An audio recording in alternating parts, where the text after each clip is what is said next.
യേശുവിൽ പ്രിയപ്പെട്ടവരെ, വിശുദ്ധ മദർ തെരേസയുടെ സഭയിലെ സഹോദരിമാർ രാവിലെ 1 മണിക്കൂർ ദിവ്യകാരുണ്യ ആരാധന, പിന്നീട് വിശുദ്ധ കുർബാന എന്നിവയ്ക്ക് ശേഷമാണ് തെരുവിൽ പ്രവർത്തനത്തിനായിട്ട് ഇറങ്ങുക.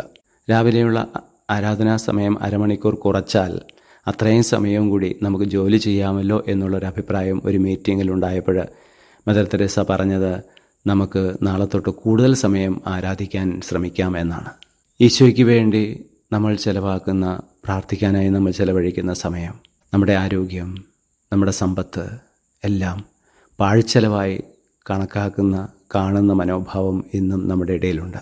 ഈശോയുടെ ശിരസിൽ തൈലം പൂശിയപ്പോൾ അതൊരു പാഴ്ചെലവായി കണ്ട അതേ മനോഭാവം ഇന്നും തുടരുകയാണ്. പക്ഷേ നമ്മൾ കർത്താവിന് വേണ്ടി സമയം മാറ്റിവെക്കുമ്പോൾ അത് നമുക്ക് അനുഗ്രഹമായി മാറുന്നു. നമ്മൾ അവിടുത്തെ കൂടുതൽ സ്നേഹിക്കാൻ നമ്മളെ സഹായിക്കുന്നു എന്ന് നമുക്ക് മറക്കാതിരിക്കാം.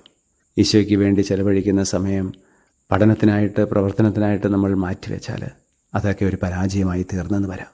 എന്നാൽ ഈശോയ്ക്ക് വേണ്ടി സമയം മാറ്റിവെച്ചിട്ട് പ്രാർത്ഥിച്ചിട്ട് നമ്മൾ പ്രവർത്തിക്കുമ്പോൾ അത് വിജയപ്രദമായി മാറുകയും ചെയ്യും.